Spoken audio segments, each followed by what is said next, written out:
For we are opposed around the world by a monolithic and ruthless conspiracy that relies primarily on covert means for expanding its sphere of influence, on guerrillas by night instead of armies by day.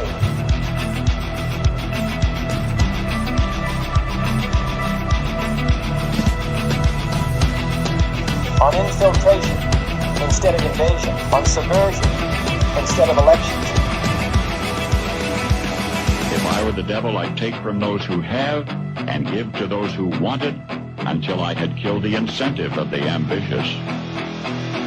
Violence and vandalism is being led by Antifa and other radical left-wing groups who are terrorizing the innocent, destroying jobs, hurting businesses, and burning down buildings.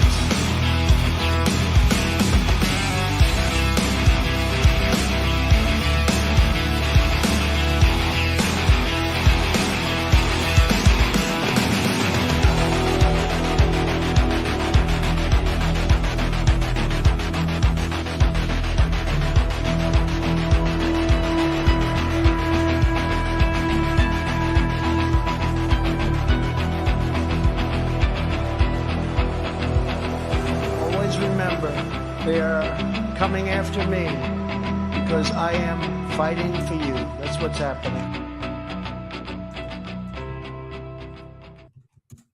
Greetings, fellow thought criminals, and thank you for joining the insurrection. I'm Michael Lauer, and today I'm joined by Andrew Moeller, host of American Made and writer over at The New American and The Liberty Sentinel, and I think you've written, for the Epoch Times, too? Had some photos published in the Epoch Times, so I say I've been published there. It's a good way to handle it.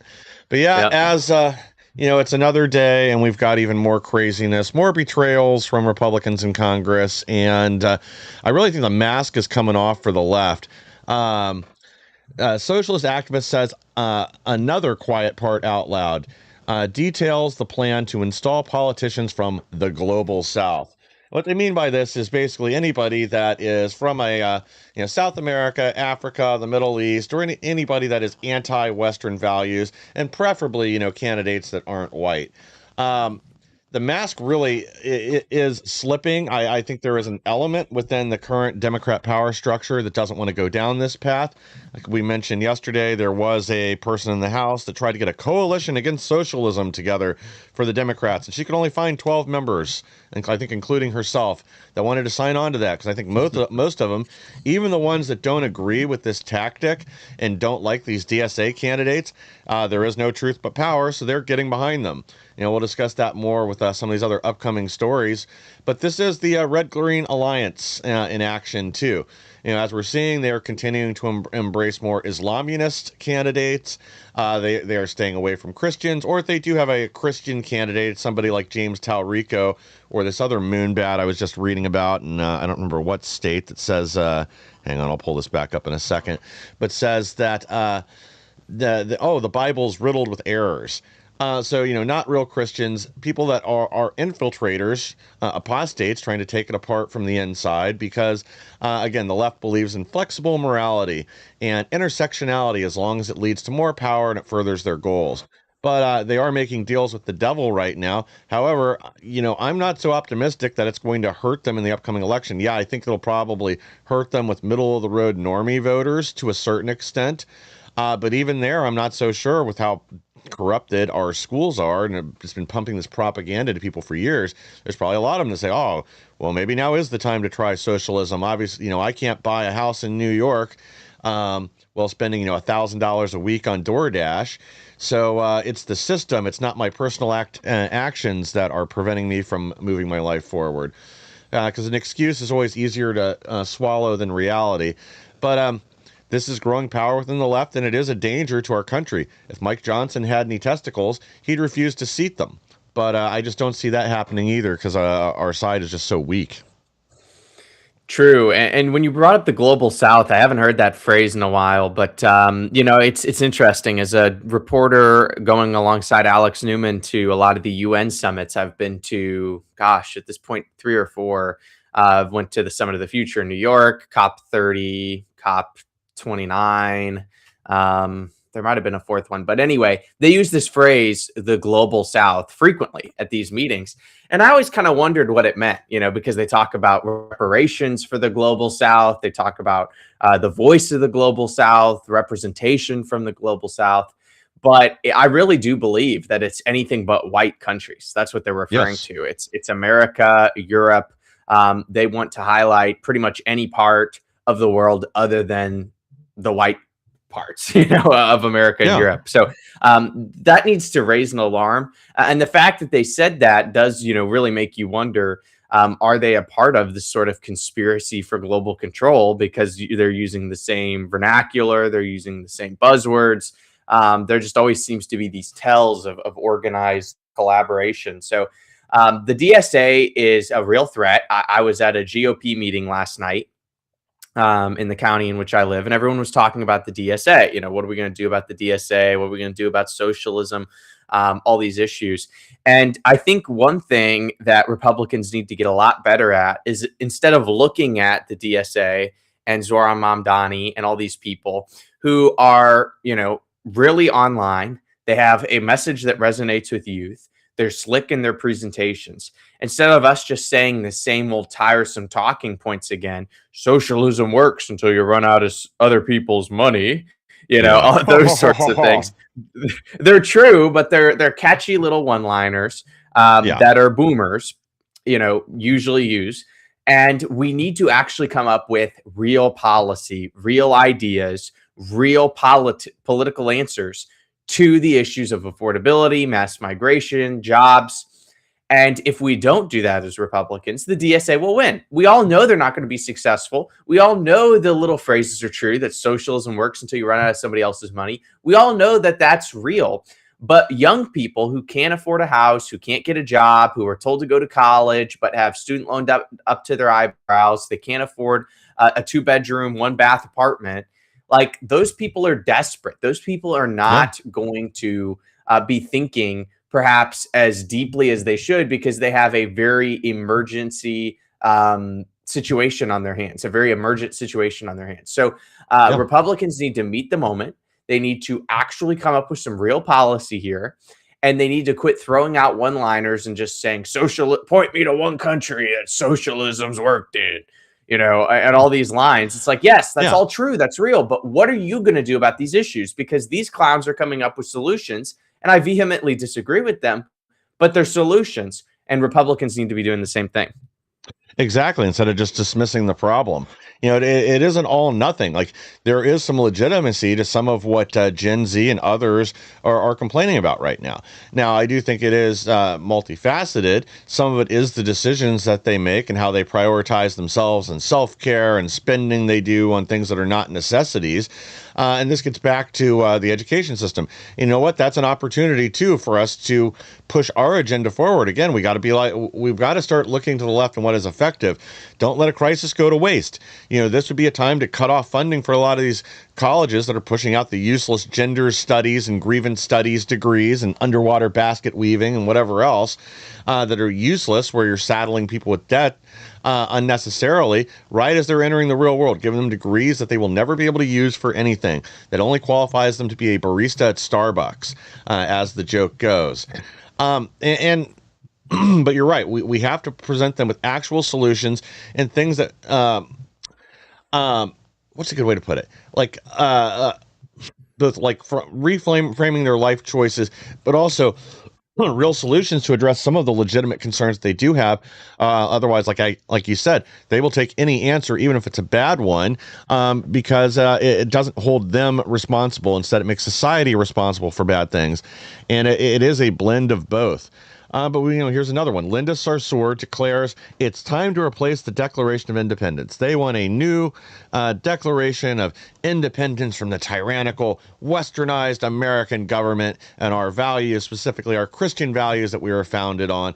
Of course, she's an Islamic activist, has been out there for a long time, an apologist, I guess would probably be a better word phrase than an activist. And again, this is someone else that right now the DSA and therefore the Democrats are embracing their worldview because, again, they think it'll help them at the polls, that they tap into this Islamic caliphate movement that's spreading like cancer across the United States right now, that it'll help them secure victories at the polls because Muslims show up.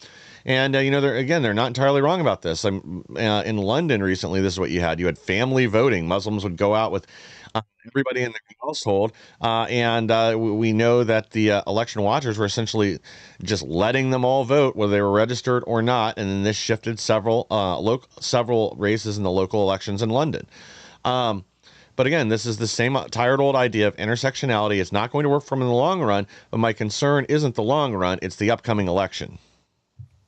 Absolutely. And it's interesting that they target the Declaration of Independence rather than the Constitution. We know that the Declaration of Independence, at least, if you've studied your history, is the true founding document of the United States. It's the birth certificate. It's the vision. The Constitution is just merely the structure that upholds the framework of the Declaration. It's in the Declaration that we find our values, our Christianity, our moral compass that we have as a nation. All those things are articulated there. So they want to change that because they want to, as Barack Obama said, fundamentally change the United States of America. We do have to compete with these, third worlders in the political sphere, and we have to get them out. I'm so sorry. It's just the truth. We cannot have people who don't share our Western values in, elected positions of authority within the United States of America. It's unacceptable because, this is the tough pill for people to swallow. And I think it's about time they take it, which is that every single politician, every single law, every single ordinance, every single legal action is formed and informed by some sort of religious precept. That's just the truth, whether it be atheism, humanism, postmodernism, Marxism, communism. I repeat myself. Christianity, that is a key factor. It's like a worldview. It's the lens through which you view your life. So we have to get back to that. If you want to call it Christian nationalism, that's fine by me. That is what we need to get to in this country, where we have Christians, people of true character, true faith, who are elected into our positions of authority, who will execute a biblical worldview in our form of government. And, people say, well, that's going to compromise the separation of church and state. Well, what's the alternative? Somebody like this taking away the Declaration of Independence? It's like, come on. I mean, this is ridiculous. And you have people who claim to be Christians like Joe Biden and, Nancy Pelosi. They say they're God-fearing Catholics. At least I know Biden does. I don't know. I think Pelosi does too. I'm not sure. Yeah, she still pretends.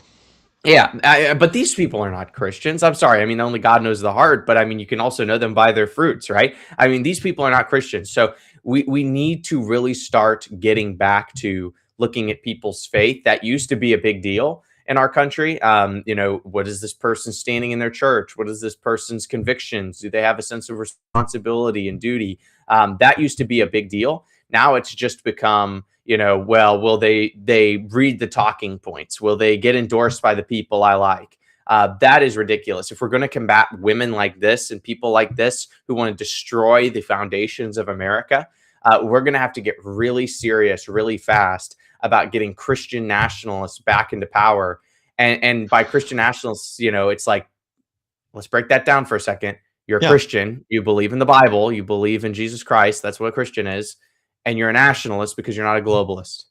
You take Christian, you take nationalist, put them together. Like, that's all it is. It's not all these boogeyman terms people put out there. So that to me is just something I think vernacularly we need to start fighting on, because these people who are religious and have this deep fervor to implement their religion in their politics, they are doing what, Christians fear when they hear the phrase Christian nationalists, this, religious merger with politics. That's what these people are doing. That's the game they're playing. And all the while, people who claim Christianity, they're like, oh, we can't do that.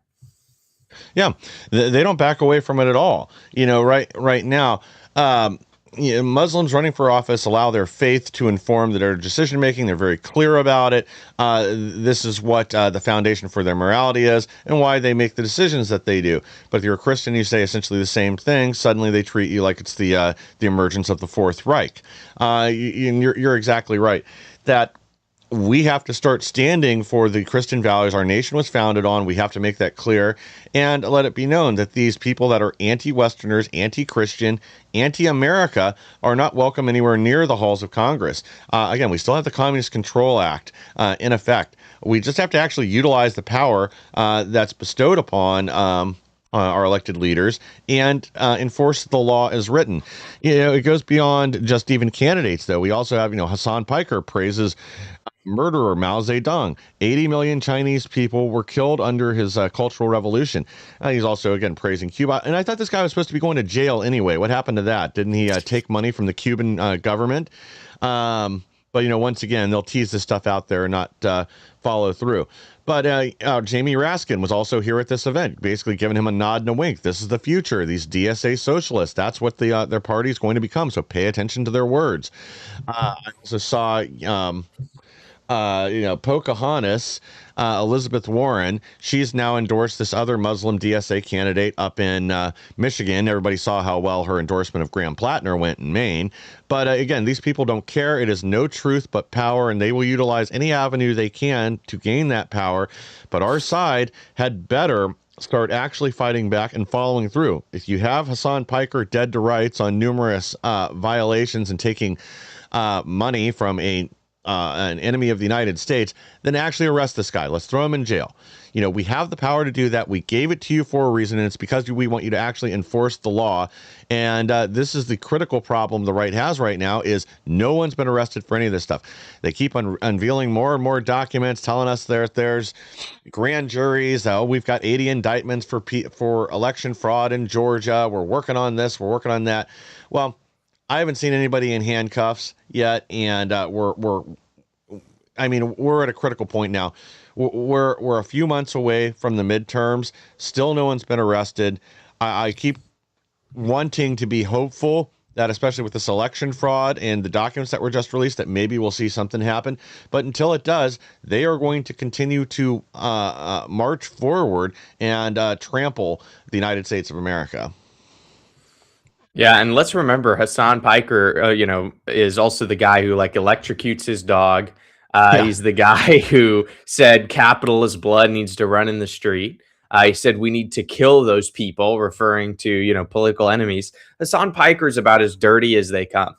This is a rabble rouser. This is an agent provocateur. This is a communist ploy. This guy has a lot of pull online. He's kind of like the left-wing Nick Fuentes.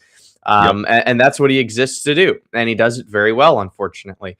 But Hassan Piker is the type of character that would be a very good target for the Trump administration. There's obviously things that this guy's done that you could nail him on through the Department of Justice. You could go and, take the money he's been given from Cuba, or you could go and see, some of the things that he said and classify it as hate speech or whatever. There's just so many things you could do. That you could investigate this guy on, that you could ring him up on. And all the while, we're not playing the same games the left played with us. Can you imagine if you had an online right-wing commentator who was proven that they were taking money from, let's just say, Russia or Iran, and then also they're calling for death in the streets of, let's just say, the Jews, right? That person would have the FBI, the CIA, the local SWAT team at their house in probably a matter of minutes. They would be completely destroyed, debanked. Their credit cards would be taken away. They would remove all access from online payment processing programs. They would be removed from any sort of good flight list and put on a bad one. And yet, Hassan Piker, who has taken money from communists, who's called for the literal death of certain individuals, who has electrocuted his own dog. I just like throwing that one in there. It's not necessarily illegal, but it's just funny. Yeah, it is terrible. Yeah, it is terrible. I like it. For those who don't know, Hassan Piker, sometimes in his setup, he will have his dog off to the side on a bed. And if the dog moves, he will literally electrocute it. So anyway, but that's the type of guy we're dealing with. And we need to deal with him in a very extreme way, politically and legally. by Yeah. actually looking at these communist connections and exposing him. And if he has committed some sort of a treason or some sort of an illegal activity, he needs to be prosecuted for that, because that's what they'd do to us. Yeah. Yeah, I mean, at the very least, he's taken money to go be a propaganda mouthpiece for Cuba and for China. We know his connections to Neville Seghum over there and others. Another one the DOJ's promised to go after numerous times now and still hasn't done anything. We know he's funding these Tesla terrorism rallies and all these NGOs and the ICE protests in California and other places. They sunk a ton of money into ICE Watch. So put up or shut up, as I keep saying. Strip this guy of his tax-exempt status. That can literally be done with a wave of a pen. And let's start actually going after America's enemies and those who are funding terrorism here in the United States and protests that always turn into violence in the streets. Again, you're given the power for a reason. We want you to utilize it. We're sick and tired of watching you guys sit back and wag your finger at the left and talk about how bad it is and what you're going to do, and then it never happens. Victor David Hansen says DSA communism's not a real grassroots movement, mostly white, affluent, but angry. They can't buy a New York City condo. And again, he's not wrong on this, but a lot of the money is, well, we believe, we've seen evidence, some of this is coming in from foreign nations. That's what's funding their movement. I mean, it's interesting that how when USAID was more or less shut down, how a lot of these movements here and around the world, suddenly they stopped showing up in the streets because money that was getting laundered through various NGOs going to line pockets and fund this stuff. When that dried up, suddenly it got a lot less serious. I've actually been very surprised we haven't had a more violent summer of love so far this year, especially considering what we saw with ICE Watch up in Minnesota and stuff over the winter. I thought if they were going to be out in the streets and that violent in the wintertime, that we would see mass rioting essentially throughout the summer, but it hasn't materialized yet. And I wonder if that is just because a lot of their funding sources were cut off. Very well could be. And I think that when you look at the DSA, and to Victor David Hansen's point about, they're not an organic grassroots movement, most of these organizations are not organic grassroots movements. Antifa, BLM, even the feminist movement, women's suffrage, a lot of the civil rights, uprisings. Now they're heavily funded. They're funded by the Ford Foundation, the Rockefeller Foundation, the Carnegie Foundation, the Open Society, Bill and Melinda Gates. I mean, you look at the funding apparatus, No Kings, all of these different things. They're not organic. They're funded. And I think once the USAID scandal hit and you had some, residue from Doge still lingering about where this money was going and why, they had to cool it down, they being kind of these insiders who are pulling the strings. They had to cool it down for a while because scrutiny was getting too hot. And they're banking on, people having short-term memories. So maybe they're just thinking, hey, if we, dumb this down for a little while, we cool it off, let some things roll over, we'll get back to it in, 6 months, 8 months, 12 months, things will be fine. I think that's what they're doing. They have no intention of stopping. Just because a lot of this funding has been cut doesn't mean they're going to find other ways. They're just waiting it out. They're playing the long game, and they're banking on us not organizing, not exposing them, not educating one another on how this actually works. So I think it should be a call for clarity, for renewed resolve to continue educating one another on this. There's a lot of great materials you can look at that actually depict how these operations work, where you have these big foundations, they fund, these rabble rousers who then go out and give the appearance of some sort of a, grassroots uprising. The John Birch Society created a documentary, I believe it was in the 50s, maybe early 60s, called Anarchy USA. You can watch it at jbs.org. And Anarchy USA is a brilliant documentary because it depicts how the civil rights movement was really funded and encouraged by the communists. Now, don't get me wrong. The civil rights movement, the premise of it that we're taught, I agree with, right? That, people should not be judged by the color of their skin, but the contents of their character, that all men are created equal. I totally agree with that. We had civil rights issues in the United States that had to be resolved. But what I'm saying is organizationally, the civil rights movement was in part funded by communists. And I think you can learn a lot from that and how Antifa, BLM, and No Kings and DSA operates. Yeah. Well, yeah, the commies had no real interest in civil rights. What they had interest in That's was right. co-opting the movement to sow division. It That's was right. means to an end. Again, there is no truth but power.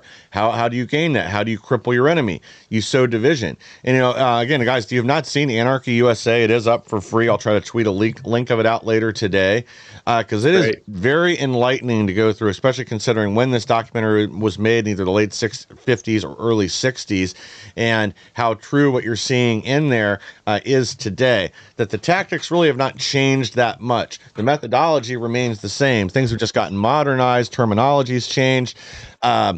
Who and how they're targeting things has shifted a little bit, because again, there's no historical context. Of course, they don't want to mention that the Jim Crow and all that was all Democrats. They just want to have their cute rhyming phrases and talking points and keep the public uneducated on the issue, because that's what they see as advancing their agenda. I want to connect one other thing to this too. We had this firebombing up in New York yesterday, that our media is reporting as fireworks or smoke bombs. They don't want to report it as more leftist terrorism, but they will mention, they say it's anti-government extremism, so they can try to create the idea that this guy was on the right. But Manifesto Pelican found on Army vet Andrew Arabica during his arrest for setting fire outside New York City ICE building. But the left is encouraging this kind of behavior. They are continuing to. This guy is another martyr for their cause. He'll probably spend the rest of his life in jail. Well, it's New York and Southern District of New York, so he'll probably spend the next 18 months of his life in jail, and then be released on probation after that. Maybe do a little community service. Now, I think they'll probably nail this guy to the wall, but this is their goal, is more unrest, and they want to exploit these mentally ill wackos that will go out and try to kill people. The left and violence are intertwined, whether they like it or not. They like to pretend it comes from the right, but they are the ones almost exclusively influencing violent psychopaths like this, whether it's the assault trannies we keep seeing, or people trying to kill ICE agents and other DHS officials. And it's not going to slow down anytime soon. No, it's not. And you mentioned, him being labeled as an anti-government figure. That's the exact same thing that happened with Timothy McVeigh during the OKC bombings. That was, labeled as kind of like an anti-government alt-right terrorist attack. And therefore anybody who, is a skeptic of the government and big government, is maybe a member of the John Birch Society, more of an old right figure, they're a future Timothy McVeigh, right? It's just absolutely insane. When we know that the right commits, insanely less amounts of violence compared to the left. It's not even comparable. It would be nice to be able to find out more about why this happened, but most likely this guy will probably be the, catch and release style justice. Yeah, that's what he'll face, which is pathetic, and that's why we're in the situation we're in today. And then I just want to this next story kind of illustrate what we've been talking about. The left will use their power to change society, and now they're wanting to force Catholic nuns to recommend people for suicide. Catholic nuns sue New York over a law requiring them to refer patients for assisted suicide. And I actually was trying to see if this was the same group of nuns they also went after, because they wanted people to use their pronouns. They wanted to take trans patients into hospice, all this other stuff that, again, disagrees with their religious beliefs. But that doesn't matter if you're a Christian. Then your religious beliefs, even if they are true, deeply held beliefs, biblically based, well, those go out the window. But if it's something a Muslim wants, well, God, that's a serious infringement on their rights, and you now have to carry a halal meat in your local school, buying propping up the Muslim. Their forward operating bases, their mosques here in the U.S. with additional tax dollars, not the zakat, but it's another Muslim tax that goes to fund jihad based on buying the halal meat. But again, when it's something like this, nuns just don't want to have to refer people over for suicide or be forced to. Seems pretty reasonable to me. But again, they will they will use every ounce of power they have to force their will upon the public, even if the public wants nothing to do with it. Absolutely. I mean, this is a despicable story, and it does, add to the narrative that this progressive left we're facing is a culture of death. Yep. They do not believe in life. They do not believe in the sanctity of human beings. They don't believe in true equality, or otherwise they wouldn't be pushing this nonsense. And therefore, they're for abortion. They're for the New World Order depopulation agenda. They're for euthanasia. Medically assisted suicide. All this crazy stuff. And then to make other people do the dirty work for you, to take nuns who obviously are going to have a religious conviction, and then to twist their arm and say they have to do it, or refer somebody to that against their own conscience and deeply held religious beliefs. It's beyond despicable. And the Trump administration really should get involved in that, the Department of Justice, and make sure that these people's religious liberty, their sincerely held religious beliefs and convictions, are defended. Well said. Once again, this is why we need people that will actually stand for their values. Even, the only real pushback they're going to get is from the media. And they are also not your friend. They are there to push an agenda that aligns with the left, the globalists, the deep state, whatever you want to call it, not the agenda of the people. And they've made that clear, especially since the 2024 election. If you weren't already aware of how they think, you should have been then. Well, let's move over to other people that are betraying us, the Republicans. The bipartisan farm bill that also grows amnesty. Nearly 50 House Republicans pushed bill that grants de facto amnesty to illegal alien farm workers present in the U.S. as of May 31st, 2026. I'm going to bring one more person into this.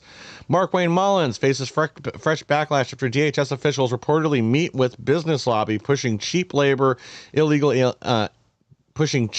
alien labor. Sorry, I misread that. This is downright infuriating, and I agree. Why do we keep having these people betray us? They floated this idea 3 or 4 times. It always gets shot down immediately, but then they go right back to the trough to their big money donors who, because this isn't little farmers. This is mega farms. This is, the Monsanto or whoever farming base. This is companies like Taylor Farms. The ones that I just got off the hook for giving everybody diarrhea. But this is the mega farms. This isn't little farmers here and there. I am somewhat sympathetic to having a small, we don't need amnesty on this, certainly, but I am somewhat sympathetic. I've watched a few things where in a lot of rural America right now, there are literally not enough people to support the amount of labor they need on these farms because the towns have collapsed. Their kids move out to big cities, blah, blah, blah, blah, blah. But I think we need to look at other programs. We certainly don't need amnesty. If you want to temporarily allow a few thousand farm workers, give them actual visas, they can be a 2-year visa till we fix the problem. It should be extremely short term, but it certainly doesn't need to be all of them. The number that I kind of heard floating around before was around 50,000. I think that sounds kind of extreme to me. That you continue this, but why don't we bring back things that actually make sense? Like they used to bus people out of the big cities to go work on the farms throughout the summer and pay them a fair wage. They got housing and food and all that taken care of. It was character building. You were out there working outside, doing hard labor, blah blah blah. The complaint from the farms, well, we can't afford to pay it. But I've seen that Reason did a great documentary on this, on one lady that was using illegal labor, paying them less, and then the other farms in the area that were using legal Americans or lawful immigrants to work on the farm, they were paying more and getting the same end result. It's really about lining their own pockets. The money does exist, and if the price of a head of lettuce needs to go up by 15 cents to pay Americans a fair wage to do the job, then that's what we're going to need to do. We have to do what's best for ourselves, not for corporations, not for illegal immigrants or invaders. We have to start instituting this kind of policy, not making deals with the devil. Absolutely. And it's interesting to see because the left is now making the argument of the slaves back in the Civil War, the slaveholders, I should say, which makes sense because they were both Democrats, right? But the argument now is you can't deport these people because we need them to pick the crops. That's literally the argument. Okay. Yeah. That is the argument of the modern day left today about immigration, H-1B visas, amnesty, all that kind of stuff. Is if we get rid of, these foreigners, who's going to do the cheap labor I don't want to do? Who's going to pick? Who's going to scrub your toilet? Who's going to scrub the toilet? Who's going to pick the cotton? Right. That is literally the argument. And what the right is saying is, for the most part, not all of them, but for the most part, no, we want everyone to be able to work freely and get enough money to make that job worthwhile. And we would like Americans to be put first in that line for those jobs.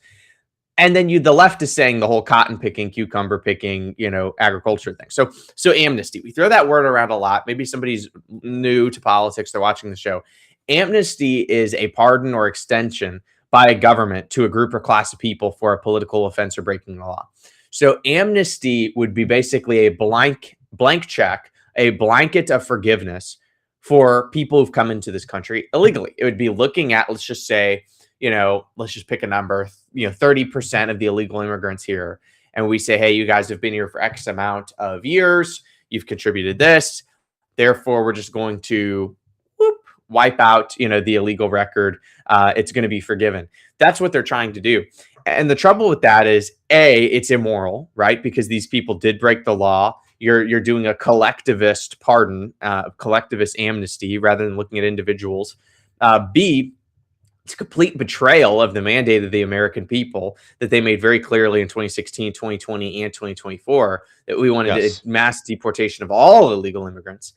And then C, amnesty is an absolute punch in the face to the American worker. It's saying we don't prioritize you. We don't care about you. We care about the lobbyists for the companies who are coming to us saying, hey, guys, don't do this. We need the cheap factory workers. We need the cheap Haitians. We need the cheap Indians. We need the cheap Mexicans who will come and work for, pennies on the dollar compared to Americans because they're desperate, because we're holding their passports hostage, because they have to come here for a better life for whatever reason. So we have to continue holding these people hostage. Therefore, you have to pass amnesty because we can't imagine a future where we have to pay Americans a livable wage to do a normal job. That is out of the question. So that's why they're discussing amnesty. Every person who supports this, every single person who talks about this favorably, every single person who votes for this is a betrayer of the MAGA base, is a betrayer of America First, is a betrayer of all American citizens. And they don't care about you. They care about third worldists, and they care more about big corporations, and they care more about the lobbyist money than they do about you and your everyday welfare.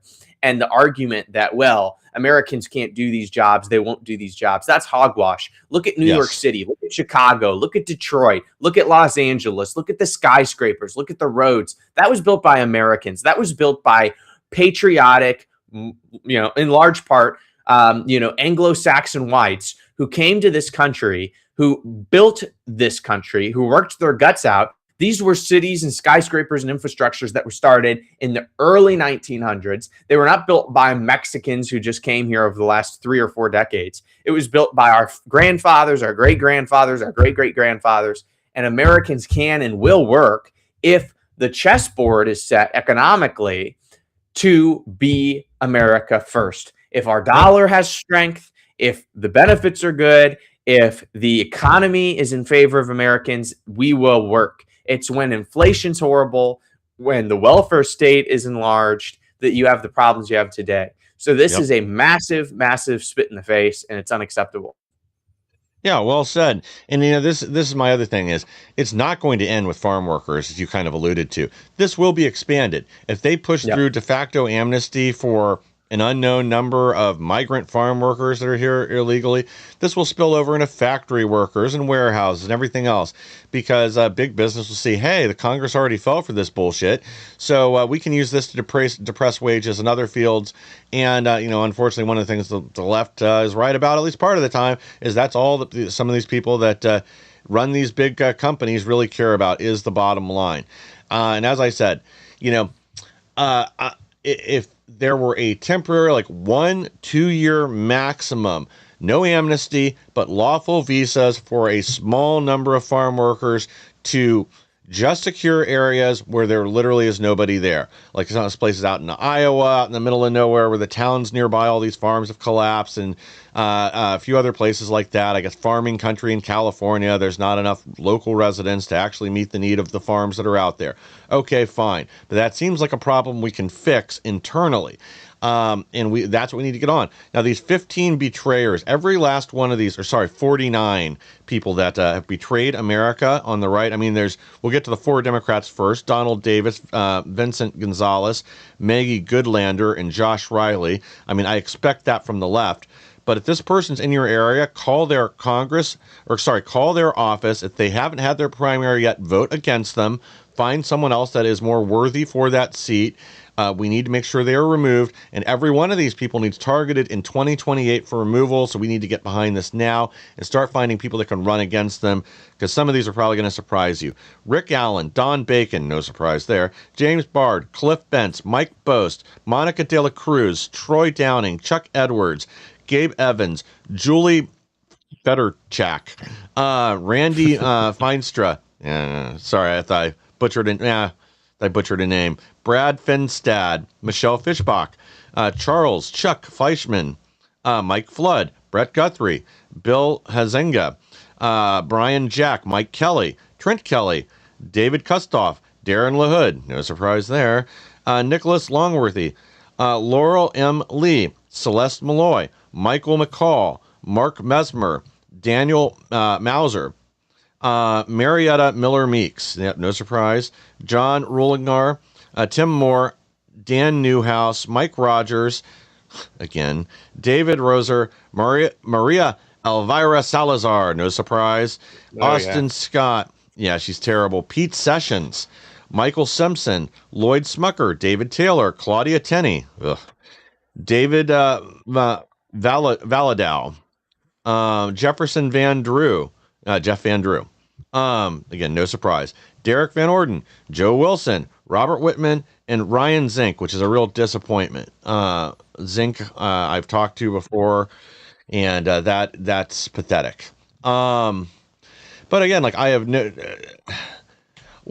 if these guys are caving to this pressure, I'd have no surprise at all if there were 3 or 4 on the right that wanted to support amnesty, especially someone from districts that in South Florida, where they think it's going to fly. I don't think it's even going to fly there. I think these Cubans know what they're actually getting into, and Puerto Ricans, they're not going to get behind this stuff. Maybe I'm wrong, but every one of these people needs to be primaried and removed.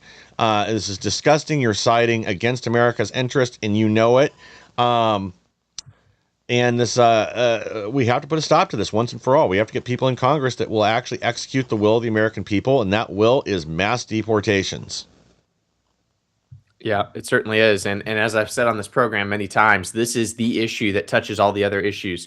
If you can deport over 20 million illegal immigrants, you're going to see an uptick in jobs for Americans, an uptick in savings in the national debt, and combating that because of all the welfare that's going to be, not going to those individuals. You're going to see housing get better because you have, basically a Florida's worth of people in the United States that are, there's 23.5 million people roughly in Florida. There's at least that many illegal immigrants. If you remove those from the equation, that's more apartments, more houses, more, places to stay for American citizens. It's going to help with election integrity, less people voting illegally. It's going to help with crime. So many benefits to this. And the fact that our representatives who took an oath to uphold and defend the Constitution of the United States against all enemies, foreign and domestic, that they will not, vote in the right direction on this very simple issue. It's extraordinarily telling of the darkness of the times we find ourselves in politically. Yes. Yeah, no, the other thing I think about when I see this is a margin of 50 is not something that we are going to be able to overcome, because the Democrats will all get behind this. Even after this next, I mean, I'm not real confident we're going to maintain the House after the midterms. I know things are looking more and more like that, but I'm not convinced yet, especially, if we don't implement the SAVE Act or some actual election integrity measures in blue states so they don't chip away a few seats here, a few seats there to gain the majority. And once they have it, stuff like this will definitely get pushed through. And I think our Senate is too cowardly to stop it either. Suddenly, the filibuster won't be a problem. They'll be able to find those 60 votes one way or another to make sure we get the Democrat amnesty bill through, or Republican amnesty bill, whatever you want to call it, whatever the case may be. Well, let's jump to this. Lindsey Graham's sister now says she will run for a full Senate term. And whoo boy, do people have thoughts. This was kind of my fear from the beginning. And I don't know a lot about Lindsey Graham's sister other than, like I said before, I think it's good that after their parents passed away, I think it was their father passed away second, that he adopted her to make sure she gets sent off to an orphanage. And this was while he was in the Air Force. Wanted to make sure she would be taken care of if something were to happen to him. And, we're go to war and and he didn't survive. So I'll give her some props for that. That's something good Lindsey Graham did. But I know little to nothing about his sister other than she's run for office a few times and lost. And the little bit of other things I've read about her, some of the positions she's taking, leads me to the conclusion that she will probably be another Senate rhino. Certainly not who we want, but there is immense pressure. Nancy Mace has already said she will not run against her, has already dropped out. I hope Mark Finch continues his campaign and does not also just sit this one out, because we need a real leader, and this is an opportunity in a red state to pick up a good conservative for the Senate, because otherwise we're screwed. If we don't do something about this rhino infestation in our party, it will collapse on its own. It's going to be hollowed out from the inside, and people like, unfortunately, Lindsey Graham's sister are going to be the ones that allow that to happen. Yeah, and I really don't like is it nepotism? Is that the word I'm looking for? Yeah, nepotism, keeping it in the family, that inherited Senate seats, as the left is calling it. And, again, they're not exactly wrong. Yeah, I mean, it's like, would this woman, without Lindsey Graham being her brother, be a senator? Most likely not. This is ridiculous. I thought it was very peculiar, Michael, when I saw the president, post on Truth, hey, governor, whatever his name is, McMaster, or whatever it is, needs to appoint Lindsey Graham's sister to fill in his seat. This would be a great way to honor him, something like that. I was very weary of that. I was like, what in the world? Why are we picking Lindsey Graham's sister?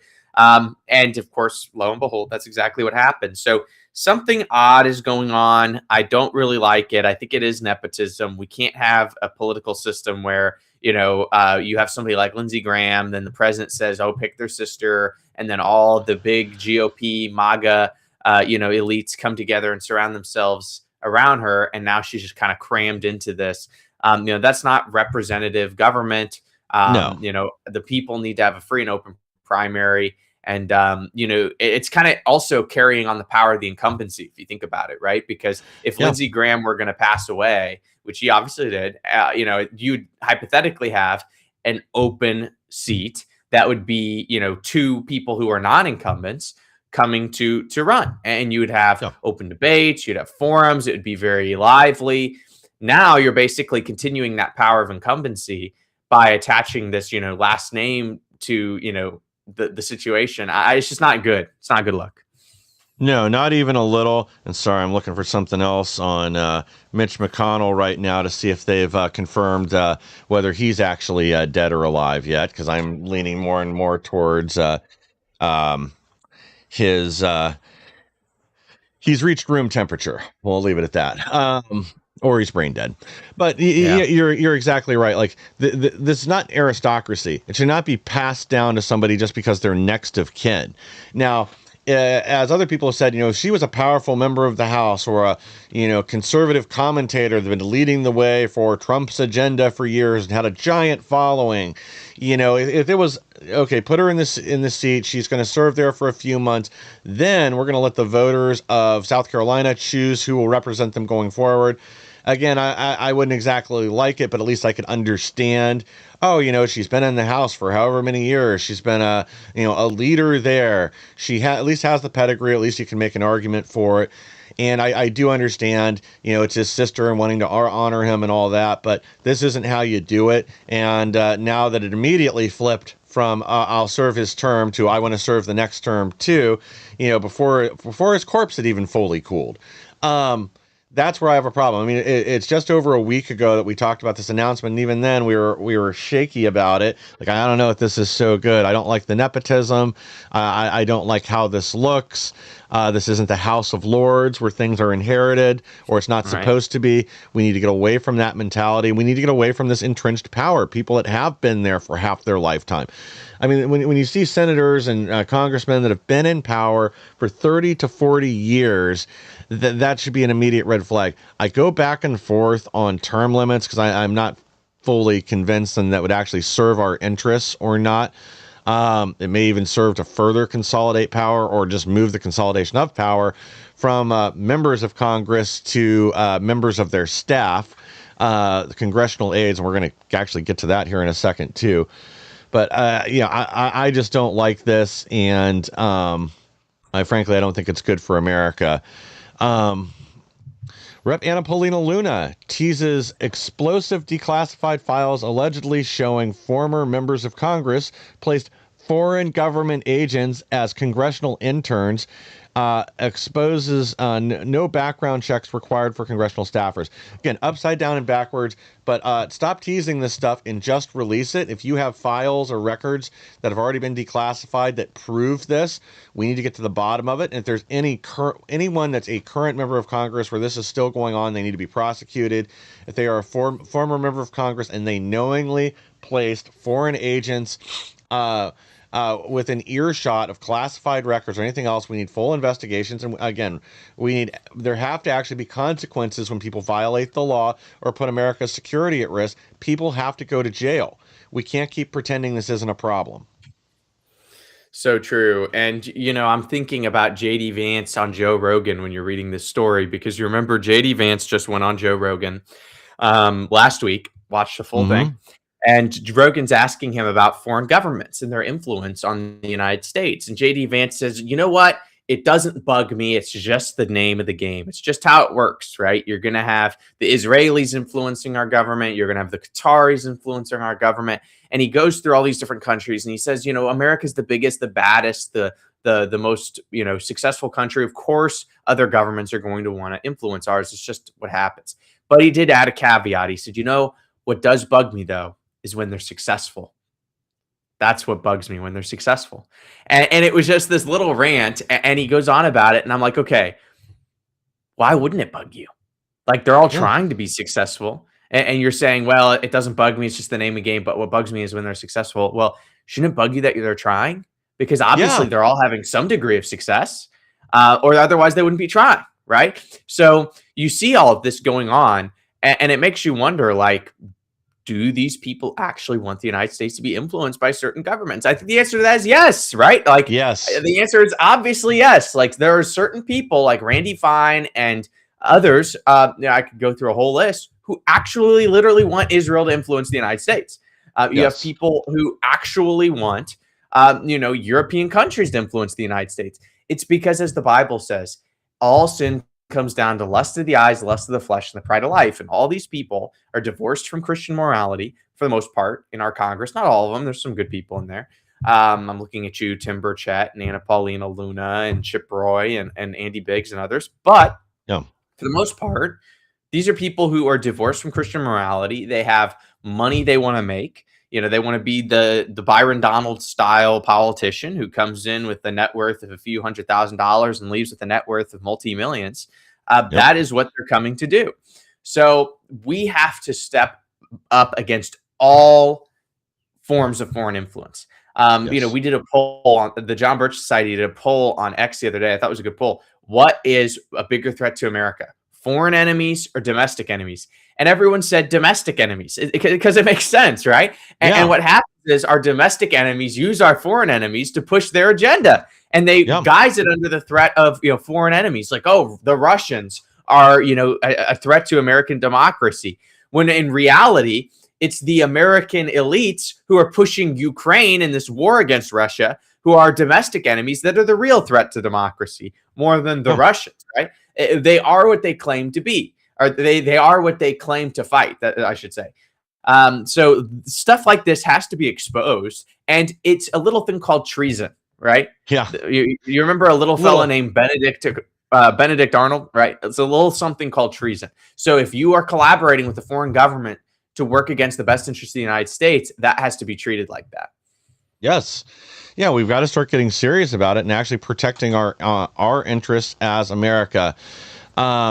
Let me sneak a couple last little stories in here before we wrap up. It's almost time to go, but I really want to get to this one in New York because it also shows the consequences of what they're doing right now, what the left's doing, like we've seen in California. Embarrassing. Welcome to the new New York. Mamdami's socialist paradise includes a 12-block long homeless encampment in Manhattan. And shout out to Breitbart and a few others that have been covering this. It's a great article. Go check it out. And they have video of this open air drug market that's there. And I don't mean like they're just selling crack and fentanyl. They're selling stolen prescription drugs in mass. Like you can get whatever you want. They have the boxes with all the multiple jars that the pharmacists use to count your pills out of that they're selling there. And then the usual stuff, knockoff handbags and all that kind of nonsense. But this is in the middle of Manhattan.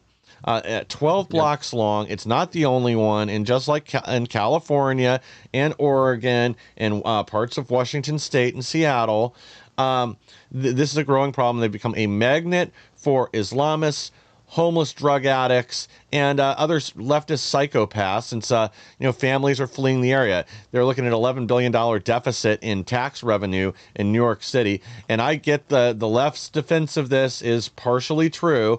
A lot of this did occur before Mamdani took office. A lot of it started during COVID when people fled, but he has absolutely accelerated it. And you're seeing the accelerated destruction of one of America's greatest cities, and there is no excuse for it.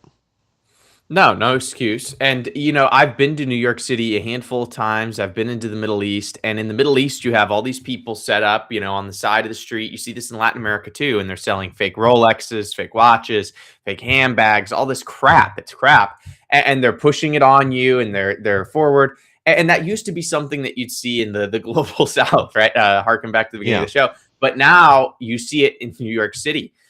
You see it in Chicago. You see it in some of these big cities. And it's like, what in the world is going on?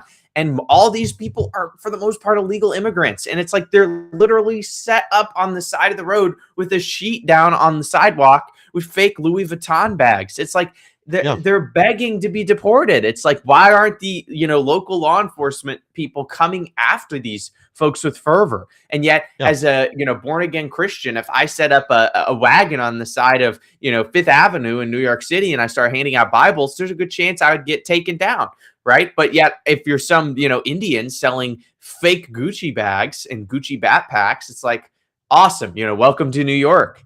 Yeah, it's the enshittification of American cities, and it has to stop. And it won't end until, again, these DSA socialists and others are pushed out of office and prosecuted.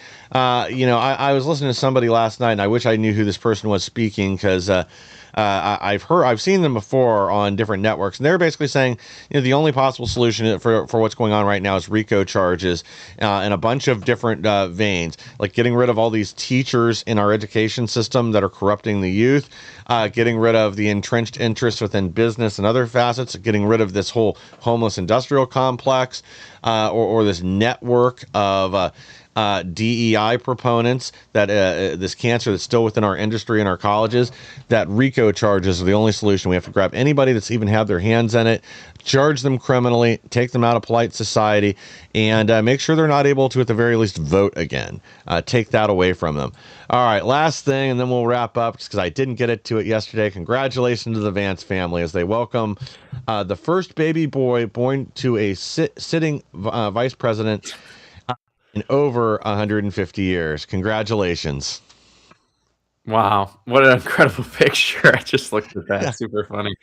But we were talking before we went live. I was thinking that they were going to name the child Charlie or something like that in honor of Charlie Kirk, because JD on his book tour has been going on about how, after talking with Erica post-assassination, that Erica said she wished they had more kids, and that's, kind of why they conceived this child. So but it ended up not being so. His name's like Alec Von something or whatever. So, but congratulations, JD. Yeah. And just so everybody knows, that's not Photoshop. That's an authentic image. That's how he, that's not a meme. No, of course it's AI generated, but, if only the meme were true. Any words of wisdom you want to leave our audience with here before we wrap up for the day? Well, I think it's stay vigilant. You know, we enter into these political seasons where it feels like not a lot's happening. You know, we've got maybe elections months down the line. Maybe things aren't looking the way that you want them to. But we have to stay vigilant. Half the battle's showing up, half the battle staying consistent, half the battle's not giving in to the demands of the enemy. And we need to continue that. You know, we might not win in 2028. We might not win in 32. But if we continue to be involved, if we continue to educate people, I do think we can win and save this country. But we have to stop thinking about winning too with numbers. You know, even I just did it, right? We talk about 2026, we talk about 28, we talk about 2032, and we, box in winning by election cycles. But true winning, politically speaking, happens 365 days a year.